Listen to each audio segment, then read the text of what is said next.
Some men raise a glass to celebrate. I raised mine to remember every single word being said about my daughter in a language they thought I'd never understand. Smile, Dale. Just smile and pour the wine.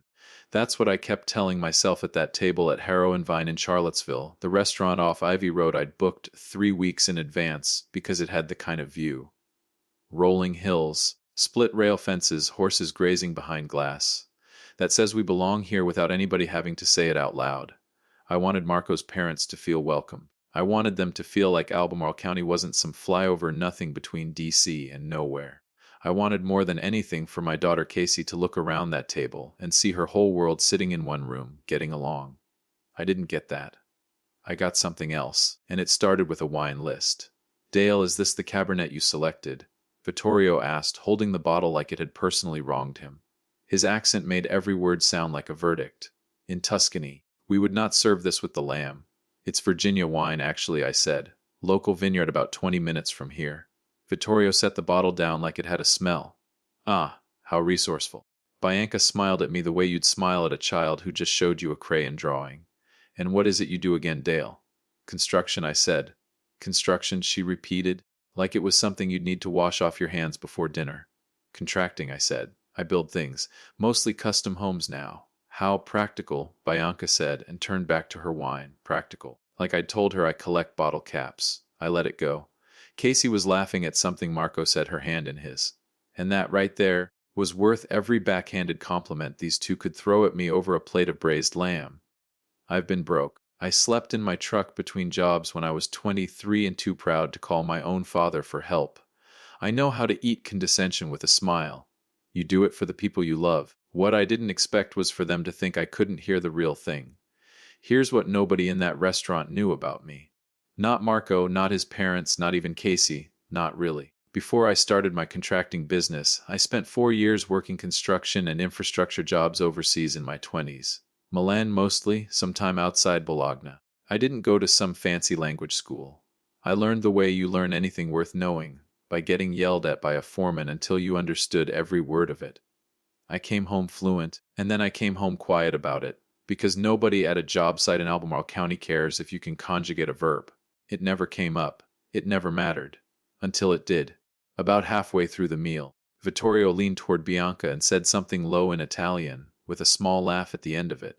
And Bianca, thinking she was safe, thinking the dumb American contractor across the table was just a guy who builds decks, answered him in Italian like flipping a switch. They think I'm furniture. I kept my face still. I kept cutting my lamb and I listened. They talked about Casey's dress first. Bianca called it Carina per qualcosa preso in negozio. Pretty for something off the rack. Then Vittorio mocked the way I'd pronounced bruschetta earlier, doing an impression that made Bianca laugh into her napkin. Small stuff. Cruel but small. The kind of thing you could let slide if you had to. Then Bianca glanced past my shoulder, toward the wall near the hostess stand where the restaurant had a little gallery of local craftsmen's work, a habit of theirs, apparently, rotating pieces from builders around the county. And there, framed under glass, was a photo of a bookshelf. My bookshelf. The one I'd spent 4 months building for Casey's room when she was 11, out of reclaimed oak from a barn that used to sit where our house is now. I'd sanded every shelf by hand. Casey kept her horse ribbons on it until she went to college. Bianca tilted her head at it and said, quiet, amused, probabilmente el ha trovato in discarica, gli americani non hanno gusto. He probably found it at a dump. Americans have no taste. They just bolt cheap wood together and call it craftsmanship. I set my fork down, not hard, not a scene. Just down. Deliberate. The kind of quiet that, if you knew me, you'd know meant something had shifted. She's talking about the shelf I built for my little girl. She's talking about 4 months of my life like it's garbage I scraped off a curb. Nobody at that table noticed. Marco was refilling his water. Casey was checking her phone under the table, smiling at something. Bianca took a slow sip of wine, pleased with herself, like she'd just delivered a punchline at a party where nobody spoke her language. Except I did. I looked up. Vittorio caught my eye first, just a glance, testing whether the American had noticed anything. I smiled at him, easy, warm. The kind of smile that says everything's fine here. You know, I said in English, setting my napkin in my lap, I've always thought the things people build with their own hands say more about them than anything they could buy. Don't you agree, Vittorio? Vittorio blinked. Of course. Good. I said I'd hate for anyone at this table to think I don't know the difference between something cheap and something that lasts.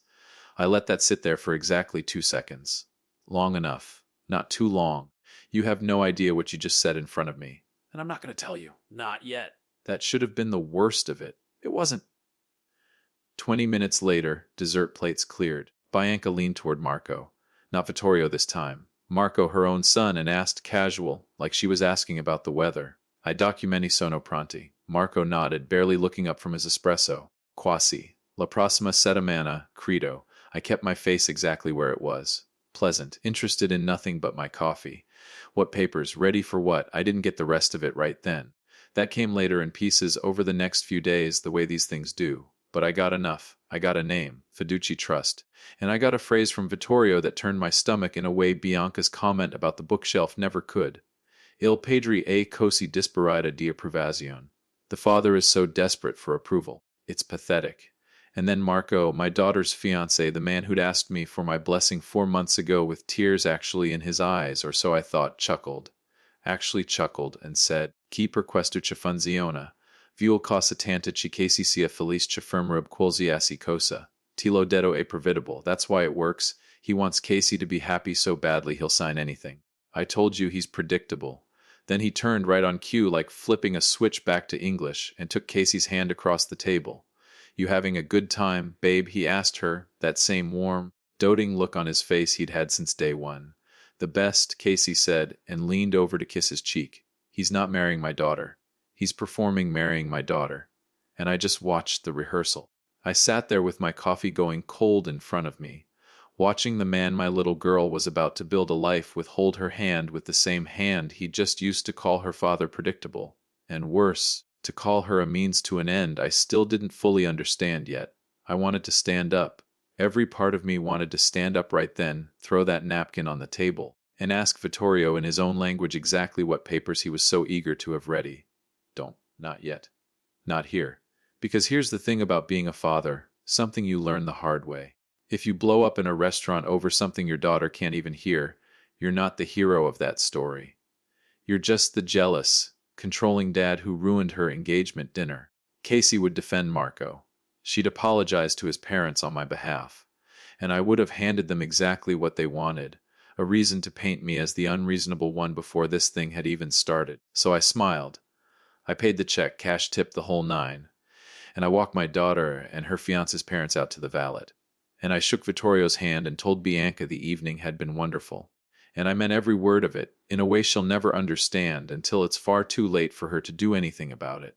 I got in my truck, an old F-150 I've had since before Casey could walk, patched up more times than I can count, and I sat in the parking lot for a long time before I turned the key. They think I'm a fool. They think this is already over. I thought about that bookshelf. I thought about 4 months of sanding and staining, a piece of furniture Bianca called garbage without knowing the man who built it was sitting 6 feet away listening to every word. I thought about papers. I thought about the word prevedible, predictable, and how it was said about my own daughter like she was a line item in somebody's spreadsheet. And I made myself a promise right there in that parking lot, engine idling, hands on the wheel. I'm not going to say a word. Not yet, but I am going to find out exactly what they think they're getting away with. And when I do, I'm going to let them explain it to me themselves, in whatever language they're most comfortable using. I put the truck in reverse and drove home slow, the way I always do on nights when my head's too full to trust myself with a yellow light. Casey texted me before I even got in the door. Dad, thank you for tonight. It meant everything to me that you tried so hard with them. I sat in my driveway and read that message twice. She has no idea what I heard tonight. And it's going to break her heart when she finds out. But it's going to break a lot cleaner than what they've got planned for her. I texted back, anything for you, sweetheart. Get some sleep. Then I called an old buddy of mine from my Milan days, a man named Terry Voss, who'd gone into corporate risk consulting after he left the field. The kind of guy who knew people in Europe. It was almost midnight. He picked up on the third ring. Withers, it's been years. Everything all right? No, I said. I need a favor, and I need you to be very, very good at what you do. They thought the hardest part was already behind them. They thought all that was left was paperwork. They had no idea I was the paperwork. Give them exactly what they expect. a grateful, clueless father-in-law who just wants his little girl happy. That became my job for the next 3 weeks. Not contractor, not father. Actor. The morning after the dinner at Harrow and Vine, I called Casey before I even made coffee. Hey, sweetheart, I was thinking, why don't Vittorio and Bianca stay at the guest house for the rest of the week? Save them the drive back and forth from their hotel in D.C. Let them really get a feel for how we do things out here. There was a pause on the line. Dad, are you sure? I know last night was a lot. It was more than you know. Casey, I want this family thing to work, I said. And every word of it was true, just not in the way she thought. Let me do this. She got quiet, and I could hear the relief in it. That would mean so much. Thank you, Dad.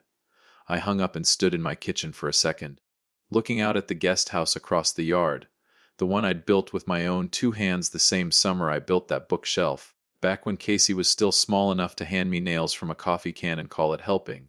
You want a front row seat to my life?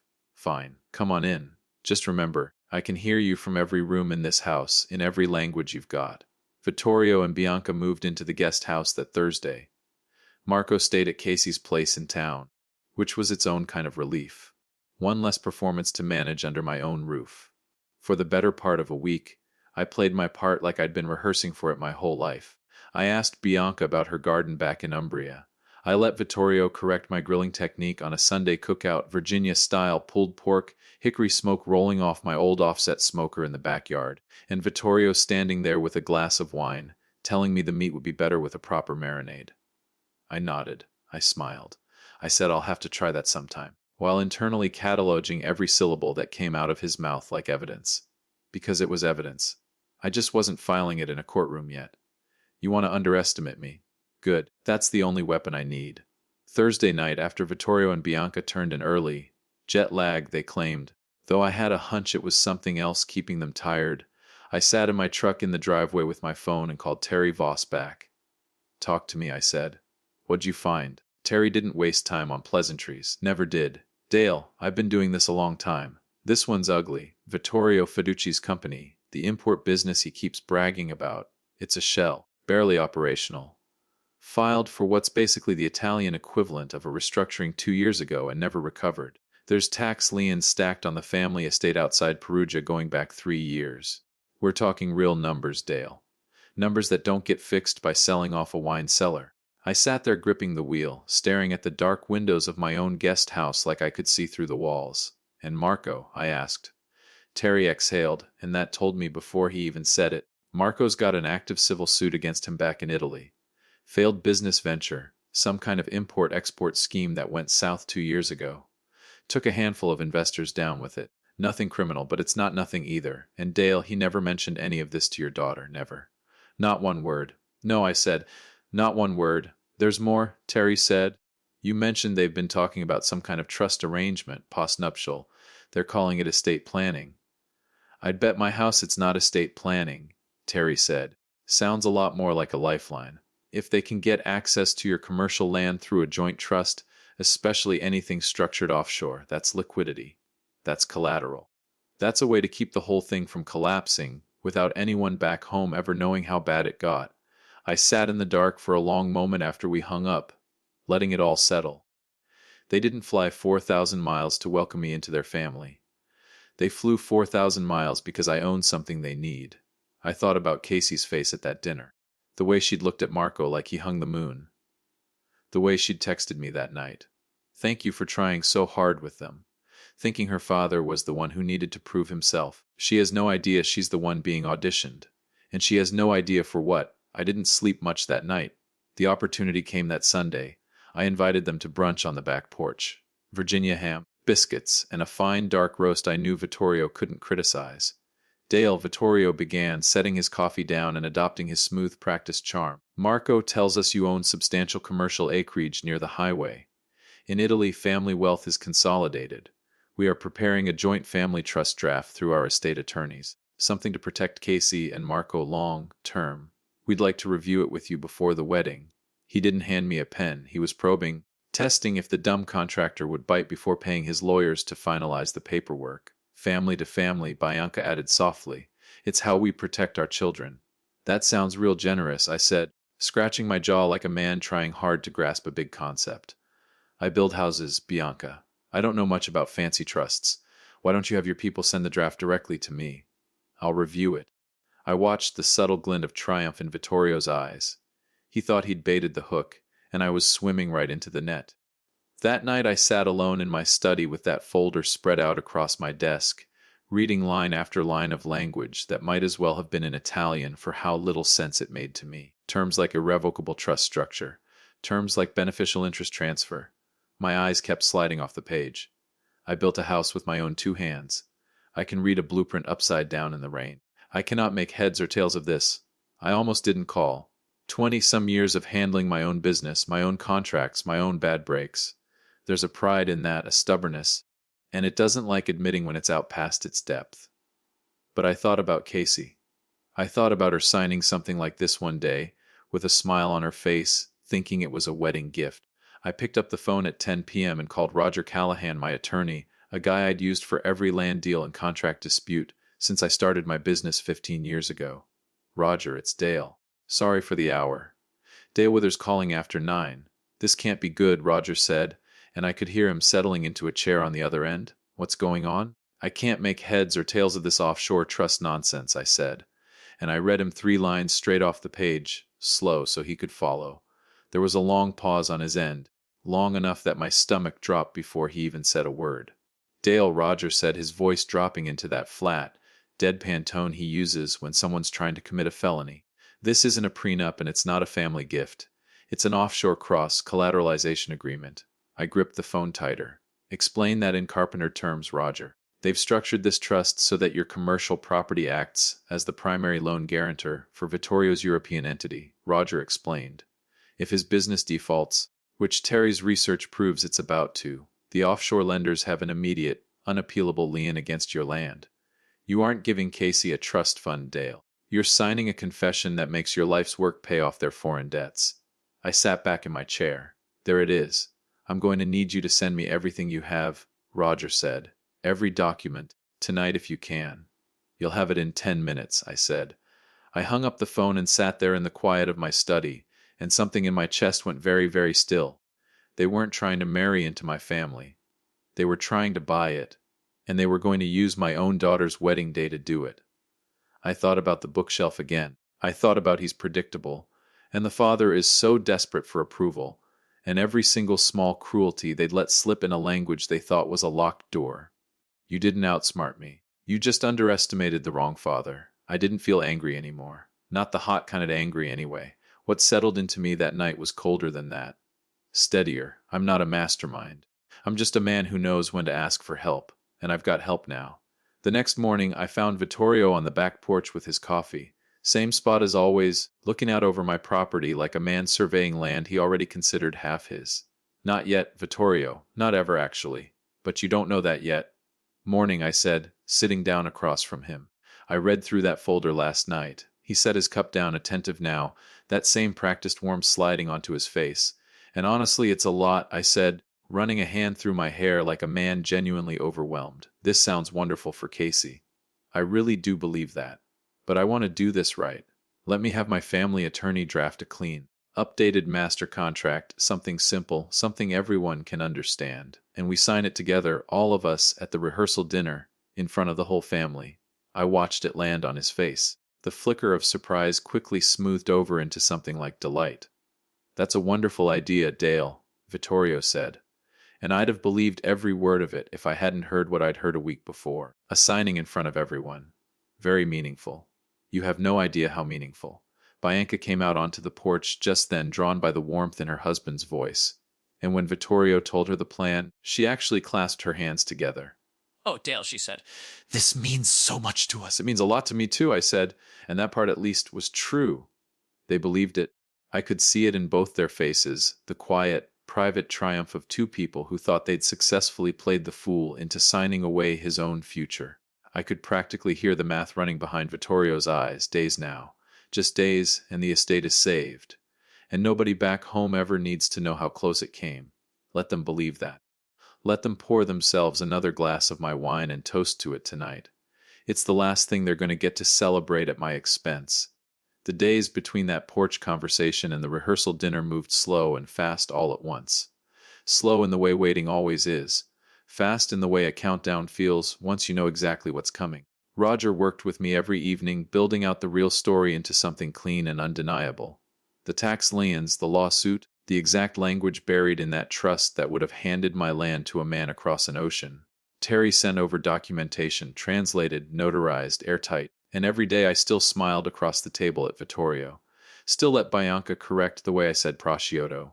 Still let Marco shake my hand and call me Pop with that easy grin of his, like we were already family, like he hadn't sat at a table 2 weeks earlier and called my daughter predictable to his own parents. Keep smiling, Marco. You've got no idea what's waiting for you. Casey, for her part, floated through those 2 weeks the happiest I'd seen her in years. Planning seating charts, picking out her rehearsal dinner dress, texting me pictures of centerpiece options like my opinion on floral arrangements had ever mattered to anyone. Dad, what do you think? White roses or the wildflower mix? I stared at that text for a long time before I answered. Wildflowers. Because in about a week, sweetheart, I'm going to hand you back a life that's actually yours. And I want it to look like something that grew here, not something imported. Wildflowers, I texted back, always. The rehearsal dinner was set for that Saturday. String lights ordered. The good china out. Vittorio and Bianca sipping wine on my dime, believing with everything in them that this was the night they finally won. Let them believe it. Let them raise their glasses. I've got a toast of my own coming. They raised their glasses one last time that night, celebrating a victory that had never actually been theirs. Drink up. It's the last thing I'm buying you. The string lights went up across the back patio that Saturday evening, threading through the old oak trees I'd planted the same year Casey was born. Long tables draped in white linen, wildflower centerpieces, mason jars stuffed with black-eyed Susans and Queen Anne's lace the way Casey wanted. 40 of our closest people laughing, drinking, passing plates of Virginia ham biscuits and grilled trout down the table like it was any other summer gathering. Except it wasn't, and I was the only one at that party who knew it. Vittorio and Bianca held court near the head of the table, wine glasses in hand, my wine from a case I bought specifically for this night, though not for the reason they thought. Bianca wore a cream dress that probably cost more than my first truck. Vittorio had that same easy, patronizing smile he'd worn since the night we met, like he was doing all of us a favor just by showing up.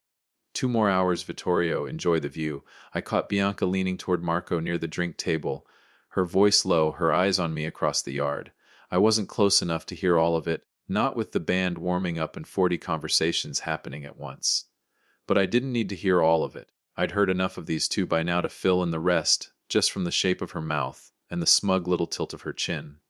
Gardolo Soride, she said, and I caught that much clean across the noise. Look at him smiling. Marco smirked into his glass and said something back I couldn't catch. But I didn't need the words. I'd heard that tone before, at Harrow and Vine, over braised lamb and a bookshelf they thought was garbage. Go ahead. Enjoy the last few minutes of thinking you've won.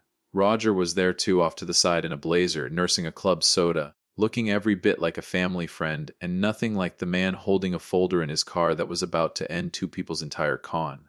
He caught my eye once, gave me the smallest nod. Ready when you are. I looked over at Casey. She was laughing with her college roommates near the dessert table, her rehearsal dinner dress catching the string lights. Happier than I'd seen her in longer than I could remember. I'm sorry, sweetheart. I'm about to break your heart tonight.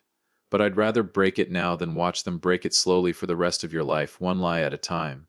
I picked up my glass, tapped it once with my ring, the sound cutting clean through the noise of the party. Conversations dropped off one by one until the only sound left was the crickets starting up in the tree line, and somewhere behind me, a string light buzzing faintly on its cord. If everybody could give me just a minute, I said, standing at the head of the table. I promise I won't keep you from the trout for long. That got a laugh. Good. Let them stay loose. Let them stay comfortable a little while longer. Most of you know me, I started. I don't love speeches. I'd rather be up on a roof somewhere than up here with all of you looking at me. Another easy laugh. Casey beamed at me from her seat, that same soft, grateful look she'd had since that first dinner. Thank you for trying so hard with them. I did try, sweetheart. Just maybe not the way you think. But my daughter's getting married in 2 weeks, I said, and I've spent every day since she was born trying to give her the kind of life where she never has to wonder if she's loved, where she never has to wonder if somebody's telling her the truth. I let that sit a second. My eyes moved just briefly to Marco. He was still smiling, still holding his glass loose in one hand, still playing the part of a man with absolutely nothing to hide. Not for long. I want to thank Vittorio and Bianca, I said, turning toward them, raising my glass slightly in their direction, for coming all this way to be part of this family. That's not a small thing. Flying across an ocean for people you barely know. Vittorio dipped his head, gracious practiced. The pleasure is entirely ours. Dale. I'm sure it is, I said. Something in my tone must have caught because I saw Bianca's smile flicker. Just barely. Just at the edges. The way you notice a draft under a door you thought was sealed shut. Since our guests traveled all the way from Umbria, I said, turning to face the head of the table, my voice steady and easy. I thought it only right to honor them in their native language, especially since they've spent the last 3 weeks assuming I couldn't understand a single word of it. I looked directly at Vittorio. The color began to drain from his face. Buona sera a tutti. The accent I'd buried for 25 years came out sharp and effortless. I watched Vittorio's glass freeze halfway to his mouth. Bianca went entirely rigid. Per tresedamen, I said, my voice cutting through the quiet patio, avit parleto di mia figlia come una transizione d'affari, avit riso del mio lavoro insultato la mia casa, e chiamato mia figlia prevedibilmente completamente per ruber la mia terra. For 3 weeks you spoke of my daughter like a business transaction. You laughed at my work, insulted my home, and called my daughter predictable while plotting to steal my land. Marco scrambled in his chair, his face flushed red. Dale, stop! This is... Marco, I said, cold as steel. Shut up! Ti ho sentito al ristorante il primo giorno. I heard you at the restaurant the first night. I turned back to the room and switched seamlessly back to English. I heard every single word. The words hit the table like a dropped plate. 40 faces turned. First toward Vittorio and Bianca, then toward me, then slowly toward Casey, whose face had gone from confusion to something else entirely. Something breaking. Dad, she started, her voice small. What? I'm sorry, sweetheart, I said, and I meant it more than I'd meant anything in a long time. I didn't want you to find out like this. But I couldn't let you find out after the wedding either. I reached down beside my chair and picked up the folder Roger had brought. The same kind of leather folder Vittorio had slid across my porch table 2 weeks earlier. Except this one didn't have a single lie inside it. 2 weeks ago, I said, laying it open on the table for everyone to see, Vittorio and Bianca asked me to sign a family trust. They called it estate planning. A gift, they said, a way to welcome us into the family properly. I flipped to the first page. What it actually was a transfer of my commercial property into an offshore holding entity controlled entirely by Vittorio Fiduci. Gas down the table now. Casey's roommate covered her mouth. Roger stood quietly near the drink table, letting me run this the whole way through. Vittorio's company back in Italy is a shell, I said, flipping another page. It's been collapsing for 2 years. There are tax liens against his estate going back further than that. And Marco. I looked at him now, steady, no anger in my voice at all, just fact after fact after fact. Has an active civil lawsuit against him in Italy. For a failed business deal he never once mentioned to the woman he's supposed to be marrying in 2 weeks. That's not... Marco started, half rising from his chair. Dale, that's not what it... I'm not finished, I said, and something in my voice made him sit back down. Casey stared at Marco now, waiting. Really waiting. The way you wait for someone to prove you wrong about the worst thing you've ever thought about them. Marco's mouth opened. Closed. Opened again. Casey, it's not what it looks like. She cut him off, and her voice, when it came, was calmer than I expected. Colder than I'd ever heard from her. You called me cheap, she said. You laughed about my father's house. You made me a pawn in your family's scheme. She reached down, slow, deliberate, and pulled the ring off her finger, set it down on his plate right next to his untouched trout. I was going to spend my life with you, she said, and you were going to spend yours robbing me. She stood. And instead of turning toward her friends, instead of running off the way anybody might have forgiven her for doing, she walked around the table to where I was standing. She didn't hide behind me. She stood beside me, shoulder to shoulder. That's my girl. I turned back to Marco, who still hadn't fully found his footing. His parents on either side of him gone pale and silent, cornered by their own words coming back to them in a language they'd never once imagined would betray them. I handed Marco a second document from the folder. Not the trust this time. That's an itemized invoice, I said, for every expense your family's accrued during your stay in my guest house. And a formal notice. You'll need to vacate my property by tomorrow morning. Vittorio found his voice first, thin and brittle. Dale, surely we can discuss. We discussed plenty, I said. In 2 languages, apparently I just didn't join in until now. I picked up my wine glass, the one I'd raised at the start of all this, and took a slow sip, savoring it before setting it back down on the table with a small, deliberate click. Oh, and Vittorio, I said, I paid for tonight's dinner out of my carpenter's bank account. I'd say you're welcome, but we both know you don't mean it when you say thank you. I gestured toward the driveway, toward the guest house lit up gold across the yard. The same guest house I'd built with my own 2 hands the same summer as that bookshelf. The guest house is unlocked, I said. You're welcome to stay there tonight, but I'd recommend calling a hotel instead. The breakfast is better. Nobody at that table said a word.